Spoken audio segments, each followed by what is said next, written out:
பயிற்சி 2.6ல் 6th சம்மு 4 condition கொடுத்துருக்காங்க.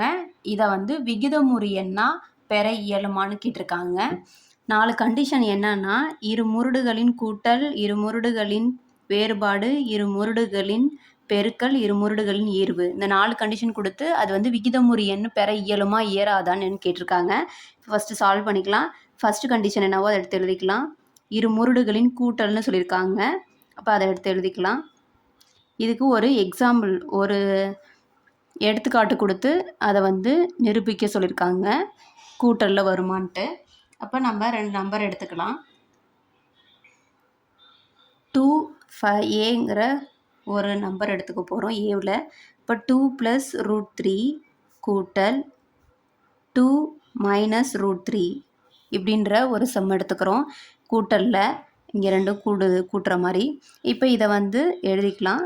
2 + √3 + 2 - √3 bracket விட்டு எழுதுகிறோம். இப்போ +√3 - √3 கேன்சல் ஆகி 2 + 2 4ன்னு கிடைக்கும். இப்போ ஒரு விகிதமுறு எண்ணாக கிடச்சிருக்கு. இதுலேயே இப்போ இன்னொரு சம் பார்க்கலாம். 5 + √4 + -5 + √4 ஈக்குவல் இதை வந்து பெருக்கலேருந்து எடுத்து எழுதிக்கலாம். ப்ராக்கெட் இல்லாமல் 5 + √4 -5 + √4 ஈக்குவல் -5 + 5 கேன்சல் ஆகிடும். இப்போ √2 √4ன்னு கிடைக்கும். இப்போ இதை வந்து 2 ரூட்லேருந்து 4 வெளியே எடுத்தோம்னா 2 × 2ன்னு வரும். 2² தான் 4. இப்போ 2 2 4ன்னு கிடைக்கும் ஆன்சரு. இப்போ நம்மளுக்கு ப்ரூவ் பண்ணியாச்சு, இந்த முருடுகள் வந்து ஒரு விகிதமுறு எண்ணை பெற இயலும் அப்படின்னு சொல்லி எழுதலாம். விகிதமுறு எண்ணை பெற இயலும். அடுத்தது இரு முருடுகளின் செகண்ட் சப்ஸ்டியூஷன் என்ன கேட்டிருக்காங்கன்னா, இரு முருடுகளின் வேறுபாடு கேட்டிருக்காங்க. இரு முருடுகளின் வேறுபாடு.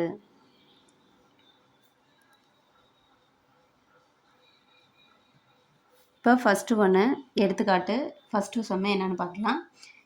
5 + √7 அப்படின்னு சொல்லி எடுத்துக்கலாம். மைனஸ் வேறுபாடுனா கழித்தல்.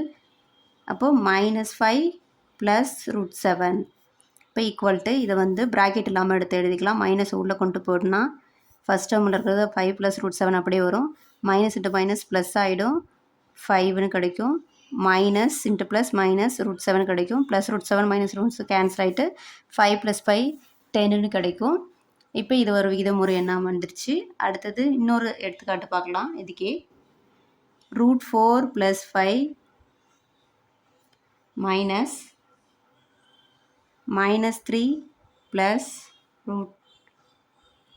√4 ஈக்குவல்ட்டு இப்போ மைனஸ் உள்ளே பெருக்கி எழுதிக்கலாம்.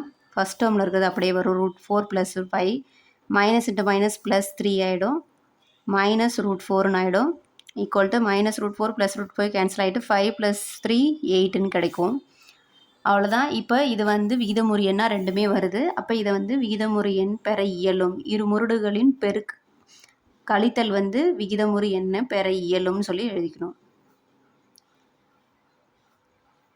இரு விகிதமுறு எண்ணை பெற இயலும். அடுத்தது இரு முருடுகளின் பெருக்கல், தேர்ட் ஒன் சப்ஸ்டியூஷன்.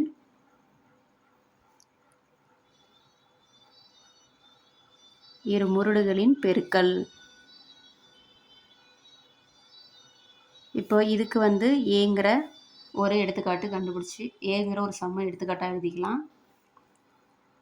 √125 × √45 ஈக்குவல்ட்டு இப்போ √25 எப்படி எழுதுறான்னா, 125 எப்படி எழுதுறான்னா 25 × 5ன்னு எழுதலாம். அதே மாதிரி 45 9 5 45ன்னு எழுதலாம். இப்போ இதிலருந்து 25 வெளியே எடுக்கணுன்னா 5² தான் 25, 5 வெளியே எடுத்துட்டா √5ன்னு கிடைக்கும். இன்ட்டு அதே மாதிரி இங்கே வந்து 3 வெளியே எடுக்கலாம். 3² தான் 9, அப்போ 3 வெளியே எடுத்துட்டோம்னா √5ன்னு கிடைக்கும். இப்போ √5 √5 நம்ம 5ன்னு சொல்லிட்டு எழுதலாம். இப்போ I3 15 √5 இன்ட்டு 5ன்னு எழுதுவோம். இப்போ இதை பெருக்கும் போது நம்மளுக்கு என்ன கிடைக்கும்னா 5 25 5 மீதி 2 1 5 75ன்னு கிடைக்கும். இப்போ இது ஒரு விகிதமுறைன்னா நம்ம எடுத்துட்டோம். அடுத்து இன்னொரு எடுத்துக்காட்டு அதே மாதிரி பார்க்கலாம். √150 இன்ட்டு √6 ஈக்குவல் டு √150 எப்படி பிரித்து எழுதலாம்னா √25 இன்ட்டு 6ன்னு சொல்லிட்டு பிரித்து எழுதலாம். இன்ட்டு √6 25 6 150. இப்போ இதிலேருந்து ரூட்டை செப்பரேட் பண்ணிக்கலாம். 25க்கு ஒரு ரூட்டும் √6 பிரித்து எழுதிக்கலாம் √6. இப்போ இதிலேருந்து √6 நம்ம எப்படி எழுதலாம்னா 6ன்னு எழுதலாம். 5² தான் 25. அப்போ ரூட்லேருந்து வெளியே எடுத்தால் 5ன்னு வந்துடும். √6 6ன்னு சொல்லிட்டு எழுதலாம். அப்போ 6 5 30. இதுவும் ஒரு விகிதமுறு எண்ணு நம்மளுக்கு கிடச்சிருச்சு. அப்போ இந்த விகிதமுறு எண்ணை பெற இயலும். இரு முருடுகளின் பெருக்கல் வந்து விகிதமுறு எண்ணை பெற இயலும் அப்படின்னு சொல்லி எடுத்து எழுதிக்கலாம்.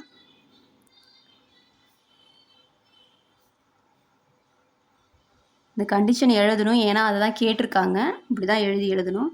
அடுத்தது 4th ஒன்று, இரு முருடுகளின் ஈவு வந்து கண்டுபிடிக்கணும்.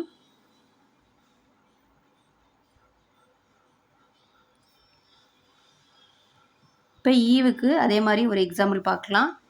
ஒரு சம் அப்படியே எடுத்துக்கிறோம்.